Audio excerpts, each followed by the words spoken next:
Next order of business is roll call members. Please indicate your presence when the machine is open. If all the members voted, tally roll.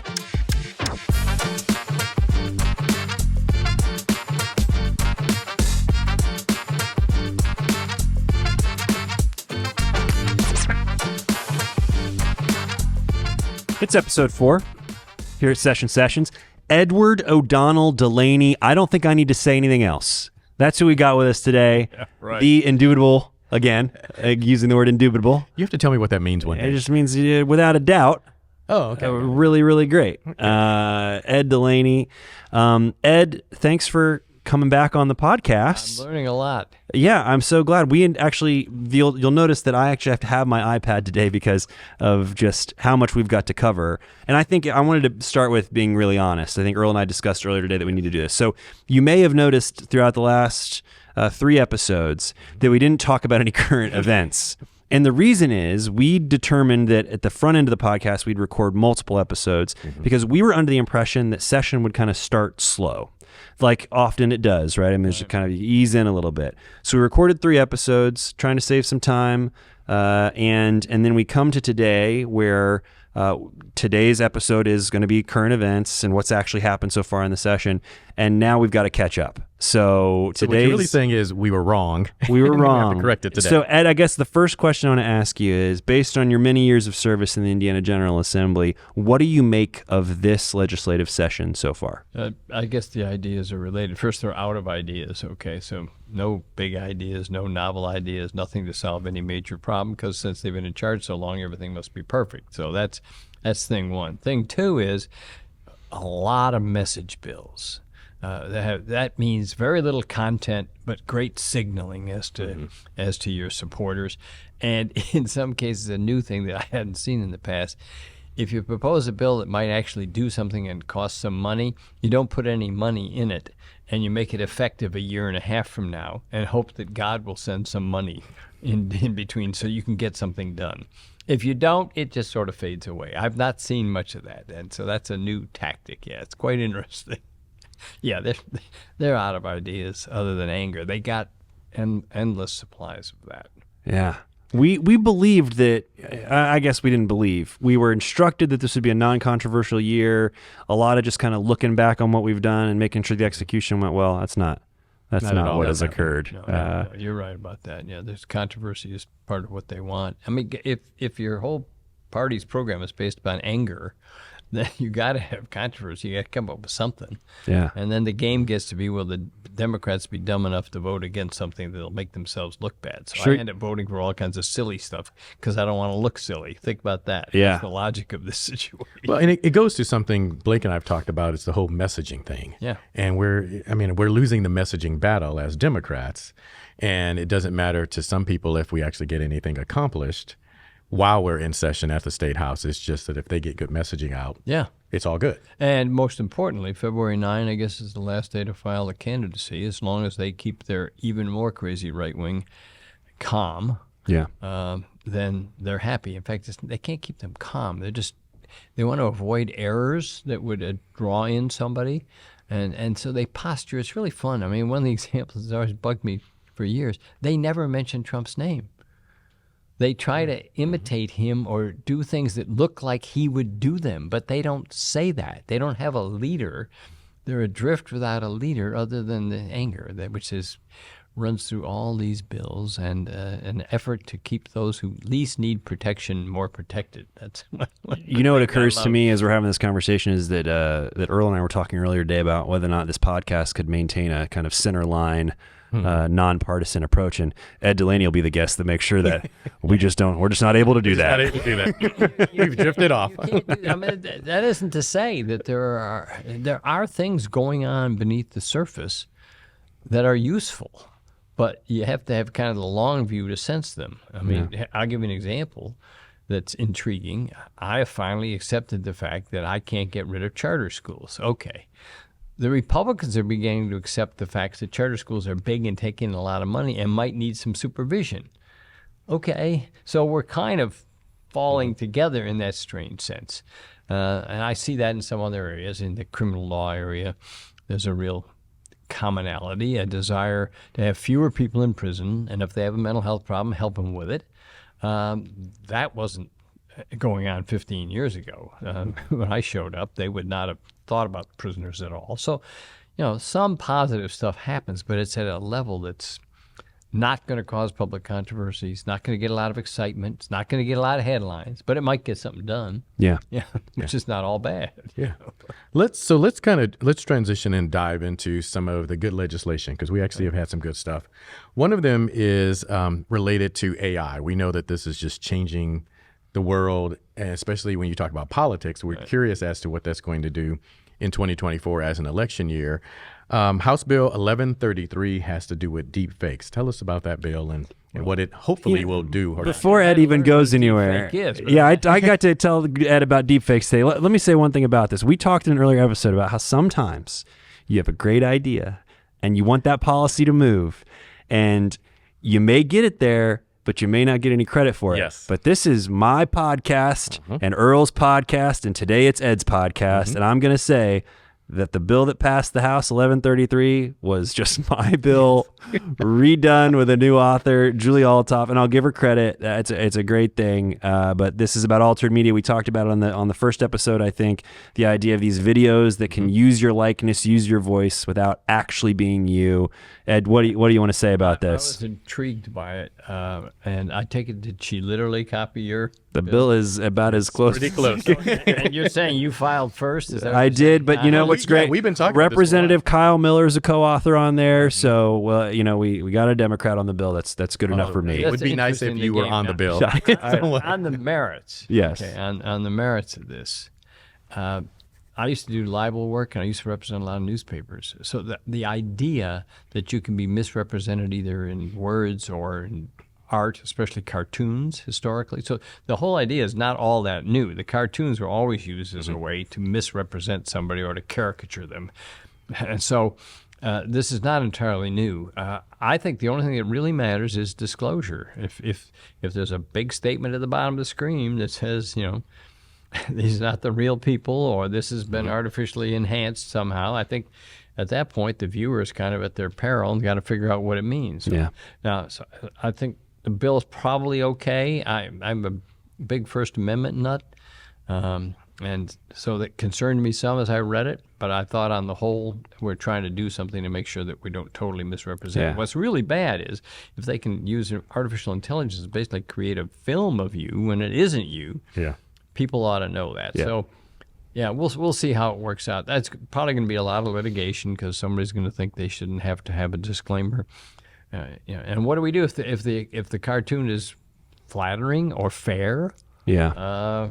What's the problem? Why do I have to announce that it's not really you? But if I put false words in your mouth, words you didn't say, I think we ought to know that you're doing that. I love these ads on TV all the time. This is an actual customer, but he's paid for his appearance. Yes. I think we're falling into that camp. Yeah, that's right. This is not an actual customer, and he can't be paid for his appearance because he doesn't exist. He's virtual. What I heard Ed say is that when he first read the bill, when it was my version, he was fine with it. Second time, he had some concerns. Okay, 1004, the 13th check. Porter and a lot of other folks were on this bill. Ways and Means, obviously. Ways and Means there with Earl. What do you guys have to say about 1004? Well, for those who don't know, 1004 is a bill that provides what's called a 13th check. Pensioners, and it's not all of our pensioners, but many of them, especially the older ones, get 12 checks a year, and we give them a 13th check because there's been a cost of living increase. This has been a game that's been played. I've been there 15, 16 years. It's instead of having a cost of living adjustment, which is the only sane thing to do, is to have that adjustment and have it automatic and not have us fight about it. So instead, last year the Republicans didn't pass one for the first time in years, so they got beat up. So this year they rushed back in to pass one and show how good they were and get patted on the back. And of course, they always use poor people to vindicate anti-poor people policies. So what do I mean by that? There are a small number of people who get $200 a month, if that. These would be very old, had limited service or whatever. So they say, well, what good's it do to give them 5%? 5% of $200 is $10. What good is that? So we give everybody an extra month of $200 or $300, whatever.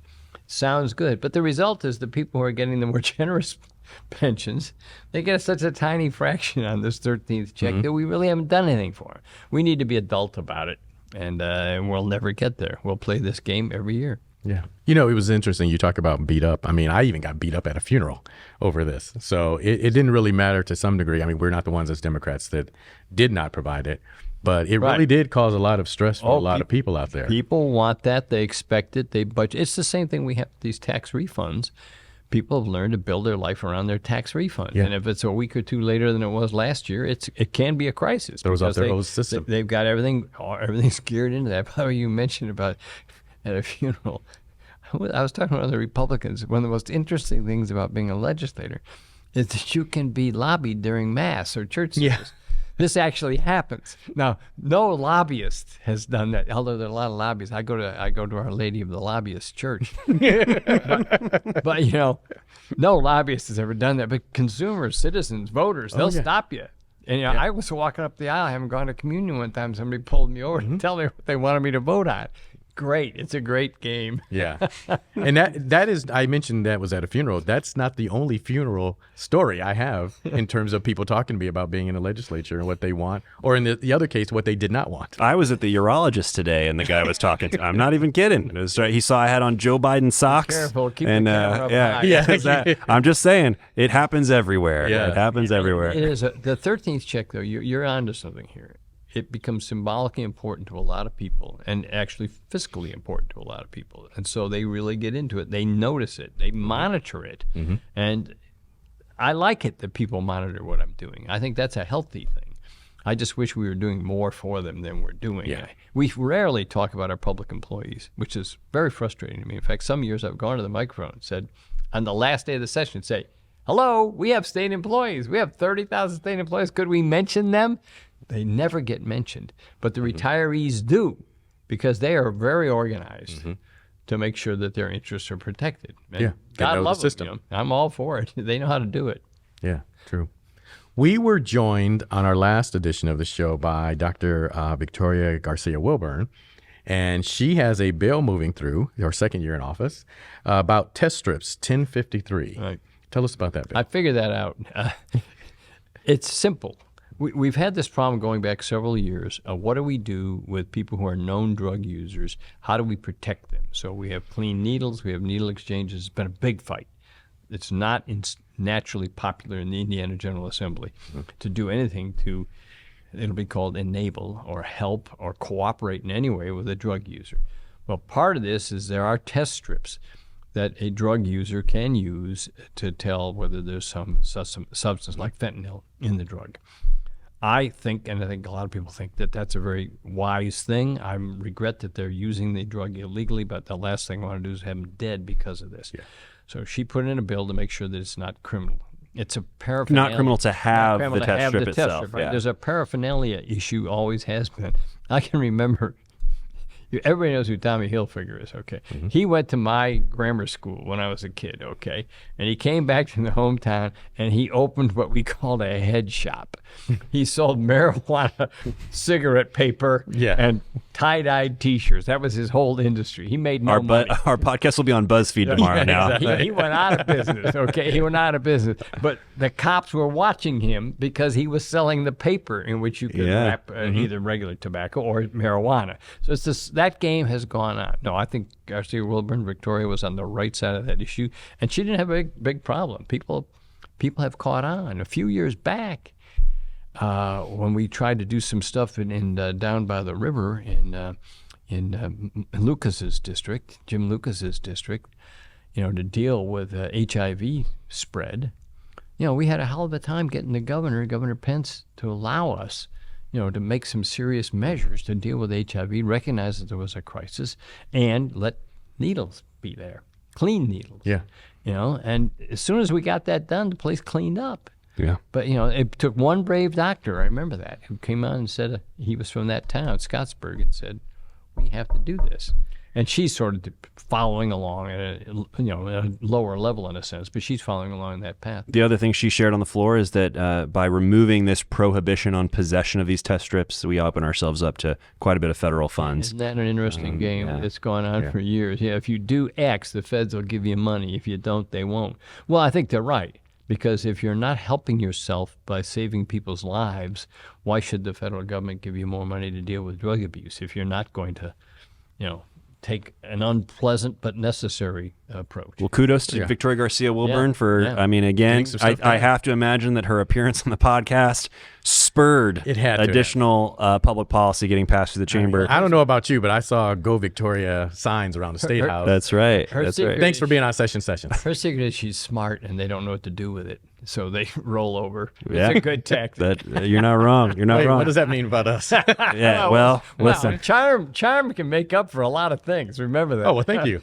He only looks at you. He only looks at you. I know. Sorry. All right, so 1086 is another bill. Various alcohol matters inside of 1086, but one of the ones that I think will be interesting to our listeners, interesting to our viewers, is that in the state of Indiana, up to this point, the idea of a happy hour has been illegal, meaning the idea of a window of time, usually right after work, where there are specials at your local dive bar or whatever it might be, to encourage some folks to come in and be a part of that. So, Ed, you've been around for a while. Again, I'll probably say that too many times on this episode, but tell me about your thoughts about happy hours. I think we changed chairpersons on that committee. We did. I think that made a difference. So we passed what I call the drink till you drop bill. That was unusual.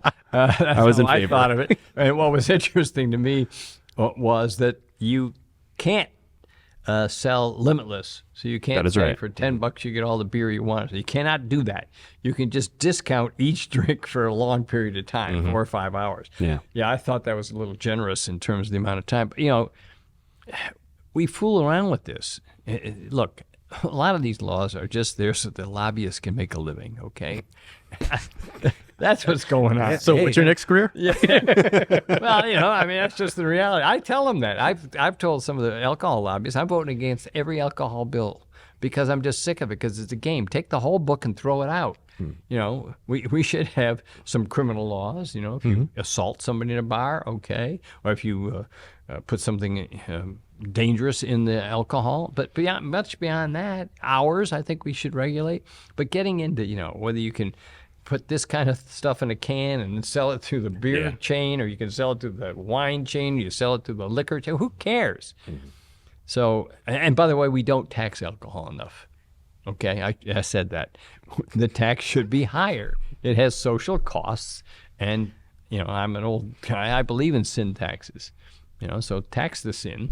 And don't worry, it won't cut down the consumption. No, it won't. That's not going to. By the way, there was a great line yesterday. I've got to tell this Republican guy who I'm half friendly with. He was voting against, I think, the test strips and the more alcohol and all this. And one of our people said, that guy votes against every sin every time. That's a high compliment. It is. At least he's consistent, right? We have some who go the other way. I won't name them. One of our members who's particularly short. Well, it is interesting. There are limitations, obviously, on the amount of hours a week, and you can't do, I think, 2-for-1s. You can't do drink till you drop, as you suggested. There's also like some carry out to go components to the bill. Like if you want to take a 4-quart bag of margarita with you at the end of your dinner, you could do that, or with your carry out. So an interesting change, though, and you're right. Change of chairman. Yeah. Kind of change of an approach on whether or not we're going to be willing to open up 7.1, which is where all the alcohol laws live. So I have a question for you, Blake. Is lemonade part of that? John Daly, I think, is what they call it. But my bill, for the record, does not involve alcoholic beverages. This is about kids being able to sell lemonade at the good old-fashioned Americana lemonade stand. So you're keeping the SWAT teams from coming and taking over. We are, the bill is 1019, and we don't know where it's going to land yet. It was on second reading today. which means it's on third reading on You had an Monday. amendment to your own bill, and then you didn't call. Well, You can explain that to the public. yeah, I will say You couldn't this explain is it to me. actually no. This is an important point. See, he didn't know we were going to put the pressure on him. I was like, this is not on the list of things we were going to talk about. No. So what happens on second reading? It's like if Jerry they're- Springer. Remember that? Oh, we're going to bring out somebody. I know, like you are not the father. I am of this bill though. So you occasionally will have some concerns that are raised on your bill, even after it's passed out of committee unanimously, and so you'll maybe file a couple amendments to potentially adjust some things to assuage those concerns. Now, the risk, of course, is that the minute you start messing with a bill that's passed unanimously out of committee, maybe some folks are going to have some concerns with things. And so I had an amendment that was ready to go today, but just the maneuvering of ensuring I can get to third reading and get the bill passed, we decided to not offer it. I had another bill that was scheduled for third reading that didn't make the cut, and so I'm just trying to avoid a repeat. Pillow suffocation. Yeah, I don't want to see two bills die on third reading, so we'll see what happens on You Monday. had it up on third and got defeated. It was on third reading. Again, a thing I didn't think I was going to talk about on the podcast, but I had a bill on third reading about 2 weeks ago, I think, and just could not garner the support needed in the Republican caucus to get it across the finish line. So The math did not work out for you. the math did not Did you work take a out. vote? So no, I didn't. No. I Yeah, didn't see, push that's the vote. The We public pulled. doesn't understand. Sometimes I don't. Sometimes. Occasionally, I change my mind because the guy before me got me so upset that I can't think straight. This Sure. happens, and so I just suddenly change my mind. Yeah. because I got to stick it to somebody. Yeah. and I just lost that one. So this one that I was sort of soft on, I'm going to go against it because I got to make him prove that I'm alive. I think it's important to note that Ed's questioning me about pulling my amendment because Ed is the king of amendments. Yes. We'll get our specialty. sheet at the beginning of the day, and it'll just say Delaney. Delaney. So It's useful. Now, I don't call all of them, but, they're there for a purpose, which I want to provoke a conversation at a minimum. Or, of course, the cynical thing is make them take a bad vote. We had an amazing one today. Or at a minimum, make them read It was them. a bill. We misjudged maybe. The bill wasn't all that important. So we put some important amendments on there that they didn't like because they would have looked very bad by voting the way they want to vote. So they just killed their own bill.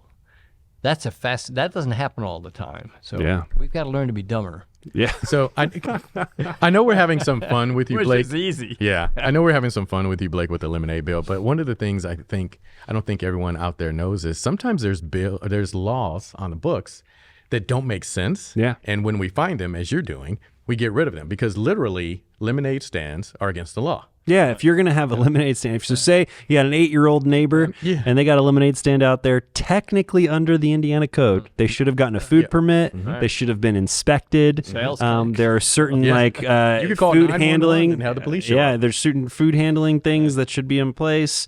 And that's kind of ridiculous, It is. right? I mean, really, lemonade stands are a place where kids can learn a lot of skills about starting a business, about competition, about, procurement, about getting an investor. Little sales, About communication. having yeah. parents to do all A little marketing, yeah. So it's an important lesson. So yeah, we're gonna get, as a Democrat, it's weird for me to say, we're gonna kind of deal with government overreach as it relates to child-operated refreshment We're going stands. to switch the worst bills, the bill that deregulates child labor, and now the one that deregulates amusement rides as long as they're on somebody's farm. Ed is literally trying to replace me already as the host. Ed, let's do this. Let's switch over to gears. the worst bill. bills of the It's half. easier. I think we should have also mentioned that we're talking about not of the session, but it's the end of the first half. half, yeah. Monday is really the end of the first half. So the House bills are about to flip over to the Senate and vice versa. But so yeah, Ed, what the worst bills that you've seen this half? You mentioned child labor, which I think you're referring to 1093 by Representative Culp. Give it to us straight. I don't candy coat Calling this. him culpable. If he hears that, that's fine. Well, he's a representative of the farm community, and they don't like regulation. They don't like taxes, and they work very diligently. Even though there's ever fewer farmers, their power grows, and so he wants to have amusement rides on farms, or this whole business about farm vacations, and he just doesn't want any liability if somebody gets hurt. And now he doesn't want inspectors. We will have barred the inspectors from coming onto farms to look at equipment that's rides. We're talking about rides of some sort. That was kind of amazing. And then He wanted to make sure that not only his own kids could work for him under difficult, shall we say, circumstances, but so could he hire somebody else's kid to come on the farm, work long hours with bad equipment. And by the way, the more interesting, and not have workers' comp, because agriculture is treated so differently. So you might have your kid working late in a fairly dangerous occupation on a farm, get injured, and there'll be no insurance on that. Yeah. Yeah, it's terrible. We keep going backwards. Bottom line, we reduced the restrictions on child labor. Yeah. Right. Yeah. A little bit. We've scaled them back. The irony, this is where it gets ironic. We spend all of our time, not all, a lot of our time saying whatever federal regulation there is, the state regulation can't be harsher. So if the EPA says you can only have so much black smoke coming out of this coal plant, we are not going to say it couldn't be, we'll have a more rigid restriction. We cannot do that. This thing flipped it. We had more protective laws on child labor than the feds required. So the argument got to be, well, we can't be being more restrictive than the feds. More protective is the right word. Yeah. And I'm like, either way, they win. I was sitting there, I can't win these arguments because they just flop over onto the other side and take the argument away from us. But yeah, I thought that was unnecessary, unwise. But it's the trophy problem. People want to have a trophy. They want to have a bill they passed, especially one that attracts whoever their main group is. They want something to talk about when they're sitting on the porch drinking lemonade. You got it. Yeah, all I can talk about is I stopped a few dumb things. Yeah. And then it's careful. I don't want to get too nasty about whose bill I stopped or whose bill I got, put into trouble. Sure. So, yeah, it's kind of an interesting argument. So let's talk about one that is related to where I live in Northwest Indiana. Right. And that has to do with, it's House Bill 1235. It has to do with the guns. And one of the things that's interesting about this is the fact that this is aimed at the lawsuit that the city of Gary is involved with. Right. There's not even hiding that anymore. It's just come out it's open. saying Yeah. it's about the Gary lawsuit and trying to take the ability away from that lawsuit going through, which I'm not sure how we as a legislature are supposed to make laws to stop lawsuits that are in place from happening. As a lawyer, that's very disturbing. I mean, the thought, if I had a case that I thought was important moving forward, this case was moving forward slowly for 19 years, and somebody's going to pass a bill and kill my lawsuit. Yeah. I think it's dangerous. I think it's very bad policy. The courts may actually have a reaction to that because our Constitution, I think the first paragraph or two says the courts shall be open. There's a power that the judges have. So I don't know whether they can actually do this, but yeah, they're going to interfere in a lawsuit because the lawsuit might be bad for the gun industry. Okay. Yeah, that's very disturbing. And it picks on the people of Gary, picks on their concern. And Gary has a unique concern, I think, that because it's near Chicago, that if a gun store wants to sell it in volume to bad guys, they can do it. That's the right location, and yeah, I was bothered by that. So help me with something. You're an attorney. This becomes law. Doesn't it set up a lawsuit against it? About the law? Yeah. Yeah, that's what I'm suggesting. Now, it'd take me a lot of time and work to figure out exactly what the theory is, but generally, if you do something very unusual in the legal system and suppress the legal system, some judge somewhere won't like that. Yeah. So there probably will be litigation about whether we have the power to interfere in a lawsuit. Yeah. Yeah. Let's hope. Which could be interesting if the judiciary decides we don't want to get involved in what the legislature did, but wait a minute, we got involved with what you did. Yeah. It's intriguing to me. Of course, we have a limitless budget for litigation, and it's endless. We pass all kinds of bills that are unconstitutional, and we go to court, federal court typically. We lose, and then we pay sometimes millions of dollars to the other side. Yeah, we're doing it again. It's endless. It's shocking to me, but some people get a lot of good work from the Attorney General's office to defend them in cases where they really don't have much of a defense. And there might be some better uses of those millions. There would be a lot better use. Yeah. But that's another podcast. Yeah. Another podcast. We've got about 3 or 4 minutes left here, so I do want to talk about another bad bill. Actually, it's kind of a bill and its friend. 1191, 1121. This dealt with the Economic Enhancement District. So just a bit of context. In the budget last year, Republicans passed their budget, which included an economic enhancement district for downtown. When you think of downtown, think the Mile Square, East Street, West Street, North Street, South Street, allowing a fee structure for all property owners to then contribute to a fund that would go towards public safety, cleanliness, homeless outreach, homeless services, not just outreach, also assisting with services as well. So when this budget passed, those of us who represent downtown, represent Indianapolis, were like, well, this is great. This is a wonderful tool. This will be great for us. In the months that followed, hundreds of meetings, lots of collaboration. Then the city council voted on it to enact it. We were ready to rock and roll. Then what happened this week, Ed? They decided that they repeal the law they created less than a year ago, and give us advice as to other methods to tax ourselves. And so basically, instead of taxing a group that was largely agreeable for a very localized function, we'll now have the choice of taxing everybody in the county to solve that problem. So I think there's going to be problems passing it in the city council. Ironically, what I get a kick out of is the Republicans put one of their near freshman, I don't think she's a freshman, in charge of this effort, and she had to hide by voting against her a bill that she should have supported because it would look bad for her because she was going to tax her own constituents. I don't know if she looks fairly lithe. She may be able to dance her way through this. We'll see. Yeah. But yeah, I mean, they abused one of their own members. This is also one of the things through the ARPA funds, American Rescue Plan, have contributed, millions of dollars to help us get some of this work up and running. And the idea was this could replace some of those funds. The budget was going to be $5.5 million. The other thing that I think is important to mention is that under the Economic Enhancement District, it wasn't just residential property owners paying. Commercial property, apartments, parking lot owners, everyone had some skin in the game. And the other plan here is just residential property owners through income taxes. Well, no, people who live in the county. Yeah, that's right. Yes, it'd be tied to their income. Yeah, it's unfortunate. We want to tell the city how to tax.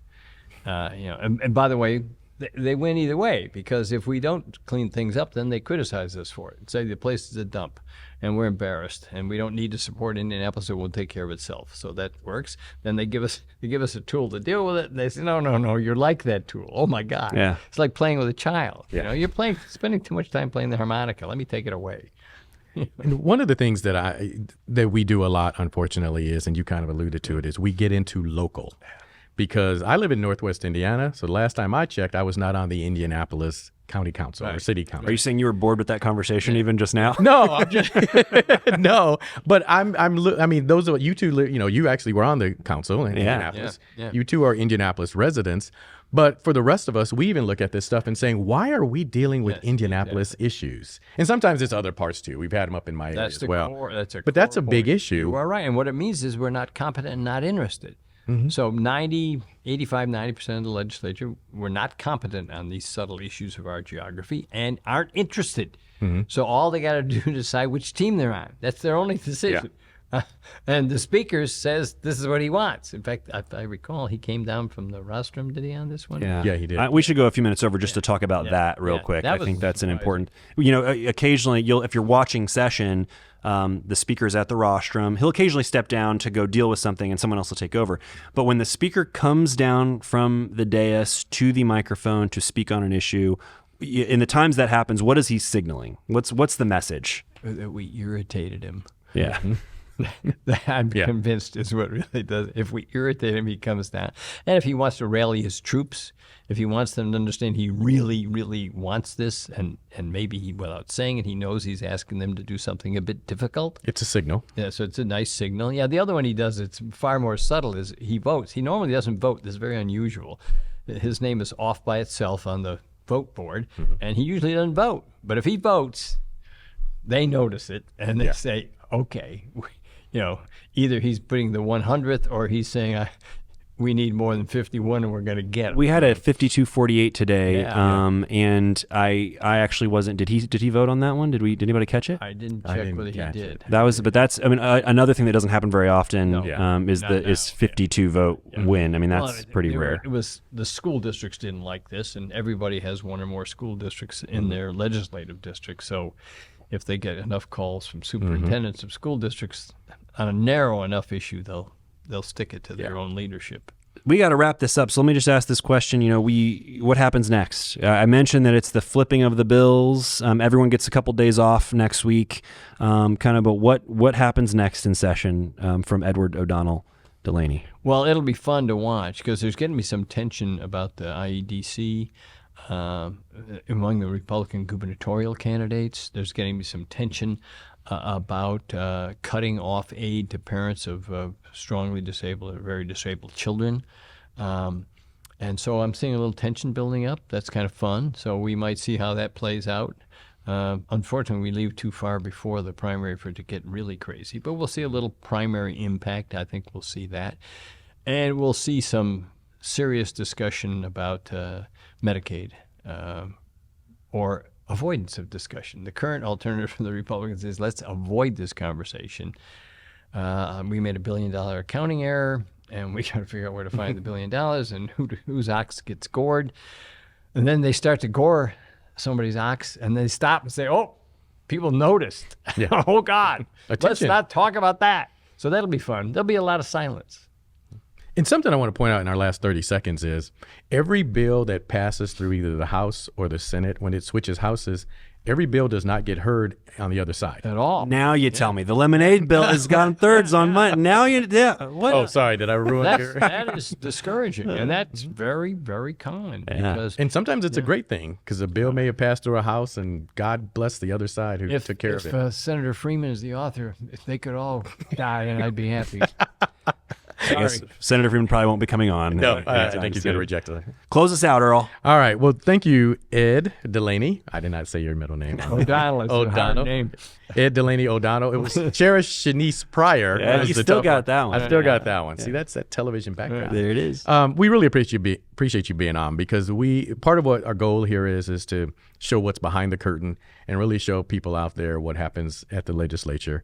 And thank you for giving us some information on some of the bills, good and bad, that made it through the first half of the House and talking to us a little bit more about the process. So we greatly appreciate you being here. And I've changed my mentality. I'm now entering the 21st century thanks to you young guys. Yeah, look at this. You're on a video We're on podcast. the video Keep it podcast up. What with next? two guys who don't wear ties. Right. As of now. As of yeah. now. Well, we're going to take a week off. You won't see an Yes. episode next week because Yeah. we're going to take a break too. But Ed, yeah, you're the man. We're excited to have you on, and Thanks for having me. I enjoyed it. and Really did. we'll see you tomorrow or Monday at work. Monday at the State All House. right. All right. By the time Take we care. get back. Thank you for everything, Ed. Appreciate it. Thank you, guys.